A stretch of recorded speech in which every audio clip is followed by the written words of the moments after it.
Hey folks, what's up? It's Adam here. I can't see the guy. Back to another movie review. Okay. Now this movie review is going to be really interesting because it's not any old horror or any old comedy or action film. This movie is pretty unique, despite it getting mixed reviews from critics, but mainly positive. The main argument people have with this movie is that it didn't have no real serious plot. Well, if you watch this movie all the way through, they didn't really focus on the plot, they just focused on the greatness of this one particular actor who starred in it. I'm going to get straight to the point, everyone. This is Michael Jackson's Moonwalker. Okay. Michael Jackson's Moonwalker. It was a movie that came out in the year of 1988. So I was 1 year old when this first came out. You're asking me, why aren't you holding the DVD up? Why aren't you on the Blu-ray up? I'm going to tell you a little story, everyone. My sister's boyfriend at the time knew that I loved Michael Jackson. Still love him today. Sadly, he's no longer with us. But Michael Jackson, I think, is a big part of everyone's childhood. Despite what you may think about him, or the accusations, or whatever the fuck you want to listen to, the one thing you cannot deny is that the guy was a terrific singer. He made so many albums. He started to entertain us at the age of 5. He's definitely got to be one of the best singers that has ever lived. Got to be. King of pop, as people like to call him. Michael Jackson, I adore the guy. He's a big part of my childhood. I idolised him when I was a kid. And when I was a kid, I used to own all these, well, back then it was cassette tapes and music tapes back then. And I'm not kidding you, I used to listen to Michael Jackson's music that much that I used to wear all the tapes out. Because I was so drawn into his music. I used to listen to them over and over again and try and memorise all the words. Songs like Bad, Beat It, Smooth Criminal, Speed Demon, Man in the Mirror. You name it, he's had so many great lists of tracks, and I tell you, I fucking wore out the tapes, and that's what gets this movie interesting because my sister's boyfriend at the time noticed how much I was into Michael Jackson, and he owned a video Moonwalker on VHS that came out of the year 1988, and he gave it to me. That's the only thing I've ever owned of this movie. I've never had this movie on DVD. I've never had this movie on Blu-ray. I've always had it on VHS. Many of you ask why. Well, some movies you just like to watch on VHS because it adds to the magic. It gives the atmosphere of the movie better taste, in my opinion. Because when you watch an old horror movie, for example, if you watch it where the tape is grainy and a bit fuzzy, it adds the feel to the 80s. Well, that's how I was with Michael Jackson's Moonwalker. I always owned it on VHS. If I wanted memories to come back and hit me, if I wanted to relive some of the great moments as a child, I always used to watch Moonwalker on VHS. It's just the way I am. On DVD and Blu-ray, yeah, it's great to see him with better graphics and shit like that, but in my opinion, you can't beat the spirit of the VHS. It brings back the old memories of things how they were in the olden days. I no longer have the VHS tape anymore, guys. Do you want to know why? I wore it out. Honestly, last I had this tape was last year, I believe. And you've got to think, since the age of 5 or 6 years old, I watched this movie over and over and over again. And just last year, I threw it out because I wore the tape out. It was pointless owning it because when you used to play it, it was all fuzzy, it was all grainy. You can only just about hear the words. You didn't know what was going on, so I had to chuck it. It broke my heart when I had to chuck that tape away. I felt like a big chunk of my childhood had gone. But it's not the end of the world. There's scenes of this movie on YouTube and things like that, but it'll never be the same. A tape that I've had since 6 years old. I had to throw it away finally at the age of about 30 because I'm approaching 32 now. But that tape I finally had to throw it out. There wasn't much left of the case either. It was torn, it was ripped, and it'd been everywhere with me basically. So there's my little story about how I came into contact with this movie. Worship Michael Jackson, loved his music, and this film is just like non-stop from pure start to finish. Michael Jackson performing his music and adding a little story with it at the same time. The film opens up with him on stage and he's singing Man in the Mirror. And it takes you back to what the concerts were like back in those days. You had women screaming in the audience, fighting at the first sight they saw Michael Jackson. It really gives you an intake of what the 80s were like when Michael Jackson was on stage. And I tell you, you couldn't explain the moments. The way people got excited, the way all the arenas got packed out, the crowds were just unbelievable. People supporting Michael Jackson like you wouldn't believe. People couldn't believe it. It was like a god was singing on stage, a god. People were fighting, they were screaming, like they do at concerts today, but I don't, no one got a reaction like Michael Jackson. No way. I mean, he's on stage singing Man in the Mirror, and which is a great hit, by the way. And it's also showing little pictures of his childhood. It's showing certain videos of him doing charity and all the people he's met throughout his life. So for the first half of the movie, you see you hear different songs of Michael Jackson, but at the same time, it's telling the story like in footages and music and things like that. Um, there's different songs they play at the start, but show little scenes of what other songs do they show? All kinds. Billie Jean, Thriller. For the first half of the movie, it gives you an intake about who you're watching, Michael Jackson, and it relives all his greatest hits and just shows all the great moments he had while he was on stage, while he was doing tours. It shows some of his personal belongings as well, like pictures of him when he was a baby and all those other things. Okay, so the first half of the movie, it's like reliving all the greatness of his music, basically. Just telling the story about who Michael Jackson was and reliving all his greatest hits. That's the first bit of the movie. Now, when the movie actually starts taking place, it takes place on his song called Bad. Now, I love Bad. I used to dance to that song when I was a little kid. I used to love the song Bad. You got all these kids, and they're basically doing a reenactment of Michael Jackson when he's sung Bad. They got this kid who's trying to play Michael Jackson, who's like a cocky kid, and they're like dancing and singing. These group of kids, they like look older themselves with the makeup and everything, and they're singing this song Bad, like doing a reenactment of it, in front of these three teenagers, basically. At the end of the song, the three teenagers earn the respect of the kid. They shake his hand and etc. And then it skips like a little bit forward, like in this movie studio, and you can tell straight away it's the world of Michael Jackson because we get animated characters in this film as well. People with like cartoon heads and things like that. It shows a scene where Michael Jackson is now all fully grown up. He's running away from all these cartoon characters and all these animated characters who are trying to get an autograph of him, which no doubt is a true story of his when he was alive. People just nagging him and chasing him around for autographs and things like that. You go through various sets. He's been chased by all these animated characters on set. Very far fetched, but you can tell it's all of Michael Jackson because Michael Jackson loved stuff like that. He loved cartoons. He loved stuff that would bring things alive in your childhood. Like you can tell it's Michael Jackson all over. There's a scene where he even dresses up as a rabbit, a bunny, and then that's when the song Speed Demon takes place. He's on a motorcycle and all these people are still chasing him, trying to get an autograph of him, and he's like doing this music video of him doing the song Speed Demon. He's on a jetpack flying through the sky as a rabbit.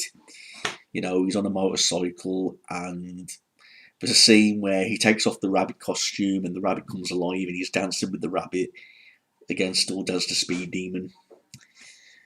A cop blackmailing him for an autograph when he's doing dance moves that he shouldn't be doing. And see, I remember all this. I've watched this movie countless times when I was a kid, and I've idolised the tape, and I watched it that many times. I fucking wore it out. And the next song that you come across, I believe, is "Leave Me Alone." Where you're going through an inside sight of Michael Jackson. They're playing that song, "Leave Me Alone." He goes through tunnels. He's on ships. That was a good little scene. The scene used to freak me out with those chattering teeth, when those teeth were crunching down and Mark Jackson was going towards the fucking the mouth scene. The first insight we get of the movie is these three kids, and they're on the roof, and one, the little girl, Katie, is talking about his lucky star that goes through the sky. And then one thing leads to another, and Michael Jackson's been trying to get gunned down by all these soldiers that we're unaware of. And then we get a flashback scene where Michael Jackson is playing soccer or football with these three kids in this field with a dog. The dog runs off with the football into the woods. Michael Jackson and little girl Kate go with him, and they end up going into like this sort of lair, like this abandoned base. They come across cobwebs and spiders and things like that. But they later come across Mr. Big, and Mr. Big is played by Joe Pesci. And for Joe Pesci, for all of you don't know, he's played by Harry, who was in the Home Alone films. So they made a good choice of getting the number one villain in this. We learn that Joe Pesci's playing this villain called Mr. Big. He's selling drugs to children. He's doing a lot of drug dealing. And he plans to make himself a success with all these drugs, with all the drugs he sells to children in the playgrounds and things like that. So he does his best to try and bring the character to life as someone really evil and someone that you really love to hate, basically. And we later learn the reason why these soldiers are after Michael Jackson is because he overheard Mr. Big talking about his big plan. Because the little girl screams when a tarantula goes on her arm, and they get caught. And Mr. Big is now on one big mission to kill Michael Jackson because he found out his secret and his mind plan behind his old drug dealing operation. I mean, there's a scene where the police dogs and the soldiers chase Michael Jackson through this town that's smoky. It had a good 80s feel to it, like the streets like they were back in those days. But Michael Jackson gets away with this.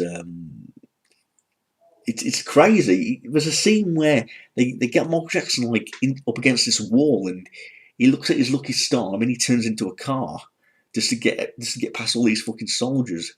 They go after him, and out of the blue, Michael Jackson just turns into his normal self, and then he walks into a club called Club 30s, and then that's when the song Smooth Criminal kicks in.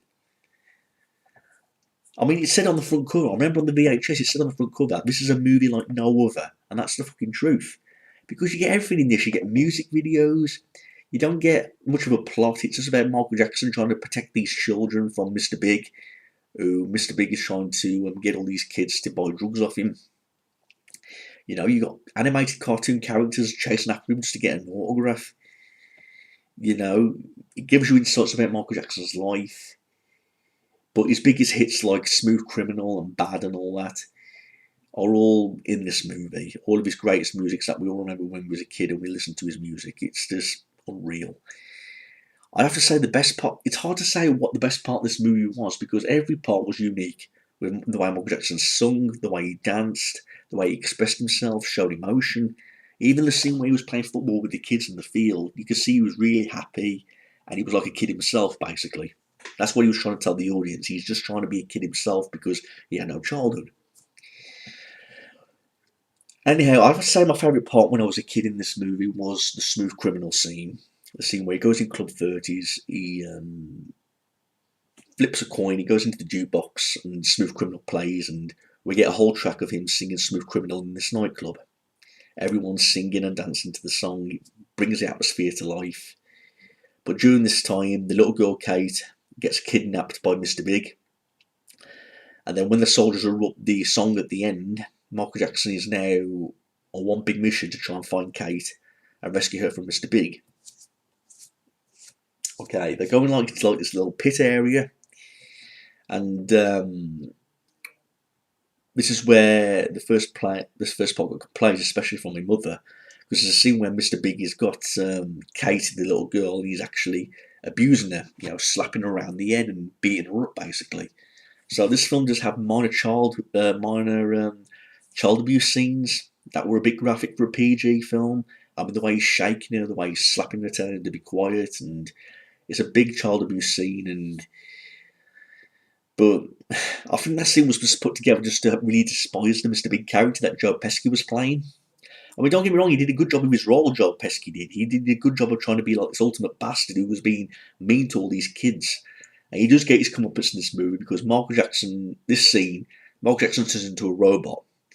And what's so funny about this is if you've actually played the game of Moonwalker when it came out on Sega, you can actually turn into this robot in the graveyard level if you get the lucky star. He turns into this robot and he takes out all of Mr. Big's soldiers by shooting them with rockets and things like that. I mean, it was a good little scene where he's like turning into this big robot. He's shooting all the soldiers left, right, and centre until there's none of them left. And there's a showdown with the robot, with him flying through the sky, and Mr. Big with this big gun, basically this big rocket launcher. He gets his comeuppance because Michael Jackson blows him the fuck up, so he dies. And we think we've seen the end of Michael Jackson, but then Katie wishes that Michael Jackson would come back, and indeed he does. And he basically takes him to an arena backstage where he sings one last song just before the credits roll. And from start to finish, you get these awesome scenes, these just classic scenes of Michael Jackson at the time when he was at his best, when all these great hits came out. When he goes on stage, he pulls his heart and soul into the songs that he was singing like he always does. It just makes you a true believer to be a Michael Jackson fan, basically. It's, like I said, the plot isn't much. It's more like a music film or a music video or something like that. So it's scenes of music videos, crazy moments that goes into the modern Michael Jackson where he's got the idea of these animated characters going after him for an autograph. But along the way, you get these fantastic songs: "Smooth Criminal," "Bad," "Speed Demon," "Billie Jean," and you get all these different scenes of songs played for him on his greatest hits. It was fucking brilliant, and for it to combine into a movie as well, like it was like a movie like no other. And I explained that, it's explained on the VHS tab. It said a movie like no other. It was something different. But it was a film that was fresh. It was something that you see in a typical 80s movie, basically. So this movie came out at the right time, 1988, and I was only 1 year old. And of course, it really breaks my heart to think that I actually chucked this VHS tape out. I had no fucking choice. It was that worn. It was in that much bad condition. I had to throw it out because it wasn't good for anything anymore. But to think, I kept that video ever since the age of 5 years old, and I'm now 31. And just last year I chucked it out. I will get this movie again, more than likely on Blu-ray, because I want to see what's in the extras and things like that. No doubt it'll be jam-packed full of extras. But don't get me wrong, it really hurt me to throw it out, because I kept that in my collection since I was 5 or 6 years old. But I wore it out, the tape. I just wore the tape out. It wasn't good for anything anymore. It wasn't playable. It was all blurry. You couldn't hear the music. Not much point having it. And I could not put a definite number on of how many times I rewinded the tape just to watch certain scenes as a kid. Dancing around my bedroom, pretending to be just like Michael Jackson.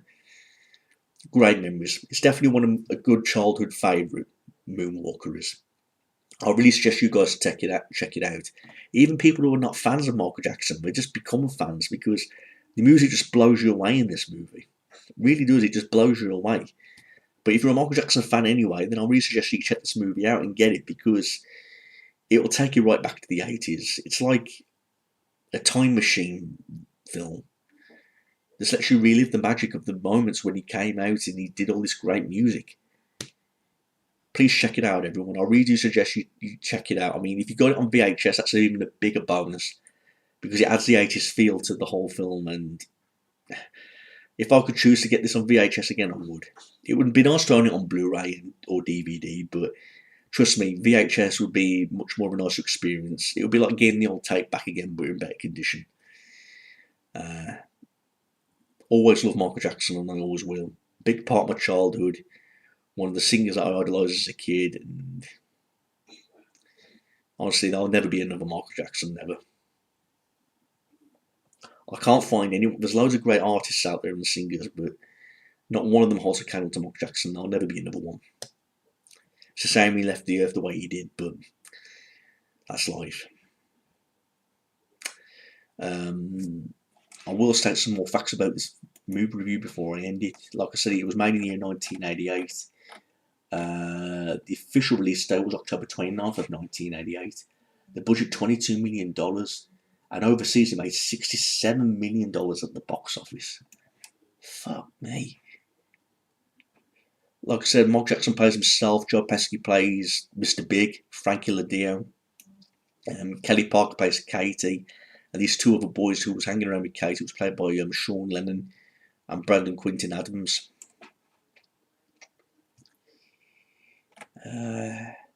Yeah, critical reception. The film received mixed reviews. I'm surprised it didn't get straight up positive. They just complained that there was no major plot. And the film mainly focused on his music more than the actual plot of the film, because people wanted to see a movie, not a music video, basically.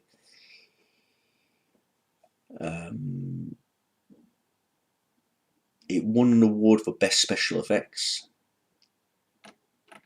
There was some good scenes of special effects, I do remember that. And the video games as well. Yes, this movie was inspired by video games, and I used to own these video games. The first one was on Master System, and the second one was on Sega, and I had both games on both consoles, and those were great as well. That's like going through different levels to try and rescue the girl, Katie.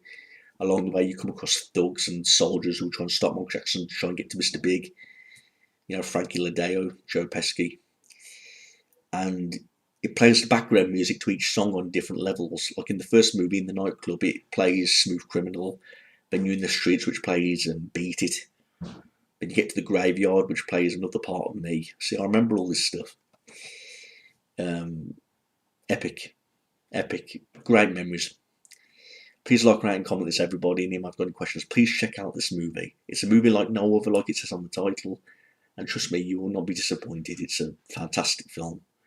Big part of my childhood and a big part of everyone else's as well. I'd love to hear your thoughts about it. Tell me your favourite songs. Let's get a little conversation going on about this. I'm willing to talk about this movie any day of the week. Thanks, everyone. Peace out.